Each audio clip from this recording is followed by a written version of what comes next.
రెండు తెలుగు రాష్ట్రాల్లో సంచలనం సృష్టించినటువంటి ఫోన్ ట్యాపింగ్ వ్యవహారం, ఫోన్ ట్యాపింగ్ కేసు వేగం పుంజుకుంది.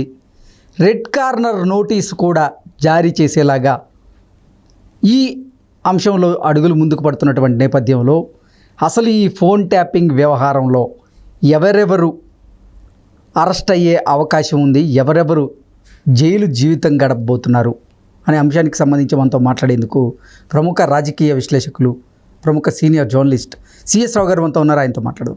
సార్ హాయ్ సార్, నమస్తే. నమస్తే. రెండు తెలుగు రాష్ట్రాల్లో ఫోన్ ట్యాపింగ్ వ్యవహారం అనేది సంచలనం సృష్టించింది. ఈ కేసు పురోగతి సాధించేలాగా అడుగులు ముందుకు పడ్డాయి. రెడ్ కార్నర్ నోటీస్ కూడా జారీ చేయమన్నట్లుగా తెలుస్తూ ఉంది. ఏంటి సార్ ఈ కేసులో ఎవరెవరు జైలు జీవితం అనుభవించబోతున్నారు రానున్న రోజుల్లో అంటే ఏం చెప్తారు? ఇప్పుడు తెలంగాణ ముఖ్యమంత్రి రేవంత్ రెడ్డి భాషలో చెప్పాలంటే, లేదా రేవంత్ రెడ్డి అభిప్రాయం ప్రకారం చెప్పాలంటే, రాబోయే రోజుల్లో కేసీఆర్ జైలుకి పోవటం ఖాయం ఆయన చెప్పిన దాని ప్రకారం. అయితే పూర్తి స్థాయిలో ఈ ఇన్వెస్టిగేషన్ చేస్తున్నటువంటి సిట్ ఇంకా నాకు నివేదిక ఇవ్వలేదు. బట్ వాళ్ళు కొన్ని చెప్పారు.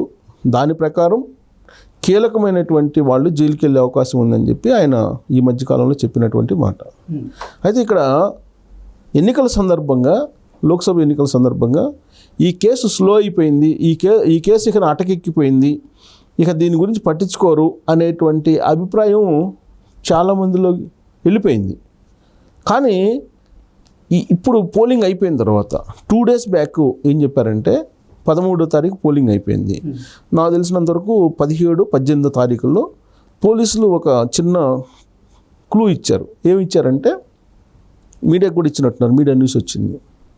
Already red corner notice issue చేయడానికి, ప్రభాకర్ రావుని తీసుకురావడానికి మాజీ ఇంటెలిజెన్స్ చీఫ్ తెలంగాణని కోర్టు పర్మిషన్ అడిగారు వాళ్ళు. కోర్టు పర్మిషన్ కోసం వెయిట్ చేస్తున్నాము, కోర్టు పర్మిషన్ ఇచ్చే అవకాశం ఉంది, కోర్టు పర్మిషన్ ఇచ్చిన తర్వాత రెడ్ కార్నర్ నోటీస్ ఇష్యూ చేసి ప్రభాకర్ రావుని ఇన్వెస్టిగేషన్కి తీసుకొస్తాము. ప్రభాకర్ రావు వస్తే ఈ మొత్తం వ్యవహారం బయటకు వచ్చేస్తుంది.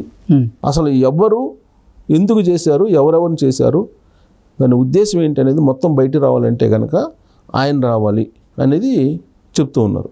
ఎందుకంటే ఇప్పటివరకు రాధాకృష్ణరావు ఇచ్చినటువంటి వాంగ్మూలం కానీ, భుజంగరావు ఇచ్చినటువంటి వాంగ్మూలం కానీ, లేదా ఇంకొక 2-3 ఇన్స్పెక్టర్స్ ఉన్నారు, వాళ్ళు ఇచ్చినటువంటి వాంగ్మూలం కానీ దాన్ని బేస్ చేసుకొని ఇన్వెస్టిగేషన్ సాగింది. ఇప్పటివరకు కూడా సిట్ ఇన్వెస్టిగేషన్ చేసింది. ఇన్వెస్టిగేషన్ చేయడంతో పాటు ఈ సమాచారం ఏదైతే ఉందో, ఈ సమాచారం టెర్రరిస్టులకు సంబంధించినటువంటి సమాచారం కానీ, లేదా మావోయిస్టులకు సంబంధించిన సమాచారం కానీ మిస్ అయిపోయింది. సో ఈ విధంగా ఈ సమాచారాన్ని మిస్ చేయటం అనేది ఒక పెద్ద నేరం, దేశద్రోహం కిందకు వస్తుంది అనేటువంటి యాంగిల్లో ఇప్పుడు ఈ కేసు కన్వర్ట్ అవుతుంది. ఇలాంటి పరిస్థితుల్లో సెక్షన్స్ కూడా ఇండియన్ టెలిగ్రాఫిక్ చట్టం ప్రకారం ఒకవేళ దీన్ని కనుక ఎస్టాబ్లిష్ చేస్తే డెఫినెట్గా ఇది పెద్ద కేసు అయ్యేటువంటి అవకాశం ఉంది. అప్పుడు ఎవరైతే ప్రభుత్వ పెద్ద ఉన్నారో ఆ రోజున అతన్ని అరెస్ట్ చేసేటువంటి అవకాశం ఉంది అనేది పోలీసు వర్గాల్లో వినిపిస్తుంది. ఇప్పుడు అంటే మాజీ ముఖ్యమంత్రి కేసీఆర్ గారు ఇక జైలు జీవితం గడపక తప్పదా ఈ ఫోన్ ట్యాపింగ్ వ్యవహారంలో అంటే ఏం చెప్తారు? అది నేను చెప్పడం కాదు, రేవంత్ రెడ్డి చెప్తున్నాడు కదా క్లియర్గా. రేవంత్ రెడ్డి క్లియర్గా చెప్తున్నాడు, ఫోన్ ట్యాపింగ్ వ్యవహారంలో కల్లగొండ ఫ్యామిలీ లోపలికి వెళ్ళడం ఖాయం అని చెప్తున్నాడు కదా ఆయన. పైగా ఆయన చంచల్ కూడా జైల్లో మొత్తం సపరేట్గా వాళ్ళకి ఫ్యామిలీ మొత్తానికి నేను ఒక జైలు కట్టిస్తాను, ఆ జైల్లో పెట్టిస్తానని చెప్తున్నాడు కదా. అంటే ఒక రూము వాళ్ళ ఫ్యామిలీకి మొత్తానికి కేటాయించే అవకాశం ఉందని ఆయన చెప్తున్నాడు. కానీ అది సాధ్యం కాదనుకోండి నిబంధనల ప్రకారం.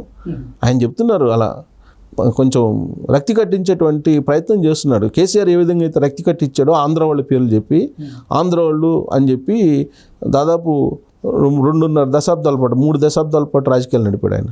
అధికారంలో రావడానికి కూడా ఆంధ్ర వాళ్ళు అనేటువంటి సెంటిమెంట్. వాస్తవంగా హైదరాబాద్ కానీ తెలంగాణలో కానీ టోటల్ పాపులేషన్ తీసుకుంటే ఆంధ్ర వాళ్ళు తక్కువ, నార్త్ ఇండియన్స్ కన్నా ఆంధ్ర వాళ్ళు తక్కువ ఉండేది ఇక్కడ. కానీ సెంటిమెంట్ రేపడానికి ఆంధ్ర వాళ్ళు అనేది కేసీఆర్ ఉపయోగించినటువంటి ఒక కార్డ్, అది రాజకీయంగా లబ్ధి కోసం. మళ్ళీ కేసీఆర్ గెలవడానికి కానీ, కేసీఆర్ 2 సార్లు ముఖ్యమంత్రి కావడానికి కానీ కారణం ఇదే ఆంధ్ర వాళ్ళు. ప్లస్ కేసీఆర్ చేసినటువంటి దోపిడీల్లో కానీ, కేసీఆర్ చేసినటువంటి అక్రమాల్లో కానీ, అవినీతుల్లో కానీ ఆంధ్ర వాళ్ళని బేస్ చేసుకుని ఆయన చేశాడు. ఇప్పుడు కాళేశ్వరం ప్రాజెక్ట్ ఉంది. కాళేశ్వరం ప్రాజెక్ట్ అవినీతి జరిగిందని చెప్పి సర్వత్రా వినిపిస్తుంది. దానికి సంబంధించి కేసులు కూడా ఫైల్ చేశారు. కాళేశ్వరం ప్రాజెక్ట్ నిర్మించింది ఎవరు? మెగా కృష్ణారెడ్డి. మెగా కృష్ణారెడ్డి ఎవరు? ఆంధ్ర. మరి మెగా కృష్ణారెడ్డికి తోటి ఆయన అంటకాగాడు కదా. ఏ ప్రాజెక్ట్ అయినా సరే లేదా ఏ పెద్ద కాంట్రాక్ట్ అయినా సరే ఆంధ్ర వాళ్ళకి కాకుండా వేరే వాళ్ళకి ఇచ్చారా కేసీఆర్? అసలు కేసీఆర్ జమానాలోనే ఆంధ్ర వాళ్ళని పెట్టుకొని మొత్తం 10 సంవత్సరాల పాటు ఏలాడు ఆయన. ఆయన చేసినటువంటి అవినీతి మొత్తం ఆ ఏళ్ళతో పెట్టు. టాప్ 10 కన్స్ట్రక్షన్ కంపెనీల్లో ఆంధ్ర వాళ్ళకి సంబంధించినటువంటి వాళ్ళలో ఇలా పెట్టుబడులు ఉన్నాయా లేవా, బెనామీలు అని చెప్పి చెప్పమంటున్నారు కాంగ్రెస్ వాళ్ళు. అది అదే తెలంగాణ సమాజానికి తెలిసిన తర్వాతనే కదా మొన్న కేసీఆర్ని దించేసింది. కేసీఆర్ని ఇప్పట్లో నమ్మే అవకాశం లేదు తెలంగాణ సమాజం. ఆల్రెడీ తెలంగాణ సమాజం 10 సంవత్సరాల పాటు మోసపోయింది కేసీఆర్ చేతిలో. ఆల్రెడీ అది మొన్న డిసైడ్ చేసి చెప్పారు ఆ విషయాన్ని. ఇంకా కూడా కేసీఆర్ నేను ప్రధానమంత్రి అవుతా అని చెప్తున్నాను. మళ్ళీ అసలు ఎలా చెప్తారో అర్థమే కాదు. నేను ప్రధానమంత్రి అవుతా అని చెప్తున్నాడు. మొన్న సంకీర్ణం ఏర్పడటం ఖాయం దేశంలో, తాను ప్రధానమంత్రి కావడం ఖాయం అని చెప్పి చెబుతున్నాడు ఆయన. అందుకే రేవంత్ రెడ్డి ఏం చెప్తున్నాడంటే జైలుకి వెళ్ళటం ఖాయం కేసీఆర్. ఫోన్ ట్యాపింగ్ కేసు నడుస్తుంది, ఇన్వెస్టిగేషన్ జరుగుతుంది, ఆ కేసులో ఖచ్చితంగా లోపల పోవటం ఖాయం అని చెప్పి చాలా క్లియర్గా చెప్తున్నారు. ఆయన అసలు అసెంబ్లీకి రావాలి, అసెంబ్లీకి వచ్చి నాకు ఎదురుపడి సమాధానం చెప్పాలి కొన్ని విషయాల్లో అని చెప్పి ఆయన అడుగుతున్నాడు. అసలు అసెంబ్లీకి వస్తాడా రాడా కేసీఆర్ అనేది ఇప్పుడు పెద్ద క్వశ్చన్. గురు శిష్యులు ఒకే బాట నడుస్తున్నారు, కేసీఆర్ జగన్మోహన్ రెడ్డి. ఇప్పుడు కేసీఆర్ గెలిచిన తర్వాత అసెంబ్లీకి ఇంతవరకు వెళ్ళలేదు కదా. ఆయన ప్రతిపక్ష నేతగా హోదా అనుభవిస్తున్నాడు కదా ప్రతిపక్ష నేతగా. మరి ప్రతిపక్ష నేతగా ఉన్నప్పుడు మరి ఈ కాళేశ్వరం సంగతి కానీ, మేడిగడ్డ కూలిపోవడం కానీ, లేదా విద్యుత్తుకు సంబంధించినటువంటి 70,000 కోట్లకు సంబంధించినటువంటి కుంభకోణానికి సంబంధించి కానీ ఇవన్నీ సమాధానం ఆయనే చెప్పాలి కదా. ఆయన అసెంబ్లీకి వస్తే కదా ఇవన్నీ తేల్చేది. అదే అంటున్నాడు రేవంత్ రెడ్డి కూడా. ఆయన రావాలి, వస్తే తెలుస్తాను, లెక్కలు చాలా ఉన్నాయి తేలాల్సినవి అని చెప్పి చెబుతున్నాడు రేవంత్ రెడ్డి. ఒకవైపు ఏమో ఫోన్ ట్యాపింగ్ వ్యవహారం ఇన్వెస్టిగేషన్ జరుగుతుంది, ఇంకొక వైపు ఏమో కాళేశ్వరం ప్రాజెక్టుకు సంబంధించి ఆల్రెడీ రిటైర్డ్ జడ్జి ఇన్వెస్టిగేషన్ జరుగుతుంది. మరోవైపు ఏమో విద్యుత్తుకు సంబంధించినటువంటి కుంభకోణం జరిగింది, యాదాద్రి పవర్ ప్రాజెక్ట్స్కి సంబంధించి కానీ, లేదా ఈ ఒప్పందాలు ఏదైతే కుదుర్చుకున్నాడో విద్యుత్ ఒప్పందాలు భారతదేశంలో ఏ రాష్ట్రం కొనకుండా ఉండే విధంగా అంత హయ్యెస్ట్ రేట్ పెట్టి కొన్నాడు కరెంటు కేసీఆర్. ఎందుకు కొనాల్సి వచ్చింది? తక్కువకి ఇస్తామని చెప్పి వేరే రాష్ట్రం వాళ్ళు వచ్చిన ఛత్తీస్గఢ్ దగ్గర ఎందుకు కొన్నారు అనేది అసెంబ్లీలో గొడవ జరుగుతుంది కదా, అంటే ప్రశ్నిస్తున్నారు. సో ఇలాంటి పరిస్థితుల్లో చాలా ఉన్నాయి. ఇప్పుడు ఆల్రెడీ పౌర సరఫరాల శాఖలో కూడా చాలా ఉంది. పౌర సరఫరాల శాఖలో కూడా చాలా కుంభకోణం జరిగింది. దానికి సంబంధించి కూడా 50,000 కోట్లు ఏదో ఉందని చెప్పి అది ఒక ఇన్వెస్టిగేషన్, అదొక ఎంక్వైరీ నడుస్తుంది. శ్వేతపత్రాలు రిలీజ్ చేశారు కదా కాంగ్రెస్ పార్టీ వాళ్ళు. సో వీటన్నిటి సమాధానం చెప్పడంతో పాటు రాబోయేటువంటి రోజుల్లో కేసులు ఫైల్ అయ్యే అవకాశం ఉంది. కేసీఆర్ యొక్క లక్కీ ఏంటంటే, అదృష్టం ఏంటంటే లోక్సభ ఎన్నికలు రావటం, లేదంటే ఈ పాటికి ఫోన్ ట్యాపింగ్ కేసు ఒక కొలిక్కి వచ్చిండేది. అలాగే విద్యుత్కు సంబంధించినటువంటి ఒప్పందాలకు సంబంధించి అది కూడా ఒక కొలిక్కి వచ్చిండేది. సరే రిటైర్డ్ జడ్జి తోటి ఇది వేయించారు కాబట్టి న్యాయ పోరాటం చేస్తూ ఉంటున్నారు కాళేశ్వరంది. ఇవన్నీ ఒక కొలిక్కి వచ్చే అవకాశం ఉంది. ఈ అన్నిట్లో, ఈ కేసులు అన్నింటిలో ఏదో ఒక దాంట్లో ఖచ్చితంగా, ఏదో ఒక దాంట్లో కదా అన్నింటిలో దొరుకుతాడని చెప్పి రేవంత్ రెడ్డి అంటున్నాడు.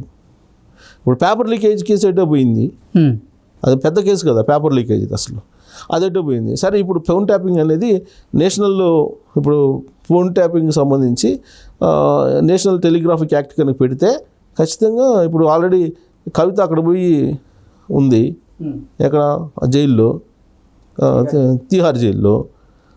ఈయన చెంచులు కూడా జైలుకి వెళ్ళే అవకాశం ఉందని చెప్పి రేవంత్ రెడ్డి చెప్తున్నారు. ఇన్వెస్టిగేషన్ మాత్రం చాలా వేగంగా జరుగుతుంది. ఆయనేమో నేను జూన్లో వస్తాను, జూన్ ఎండింగ్లో వస్తానని చెప్తున్నాడు. ఎవరు? ప్రభాకర్ రావు జూన్లో. అంటే నువ్వు ఎప్పుడు వస్తే అప్పుడు విచారణకి ఇక్కడ కాదు కదా, వీళ్ళు రమ్మన్నప్పుడు రావాలి కదా, వీళ్ళు అనేది అదే. కాబట్టి రెడ్ కార్నర్ నోటీస్ ఇచ్చి ఆయన ఇప్పుడే తీసుకొస్తాము, రేపు ఎన్నికల్లో కౌంటింగ్ అయిపోయిన తర్వాత నుంచి అసలు సినిమా ఉంటుందని చెప్పి చెప్తున్నారు కాంగ్రెస్ వాళ్ళు. మరి ఏం సినిమా చూపిస్తాడో రేవంత్ రెడ్డి, మరి కేసీఆర్ నిజంగా జైల్లో పెట్టిస్తారా లేదనేది మనం wait and see. Okay sir, thank you so much. Thank you.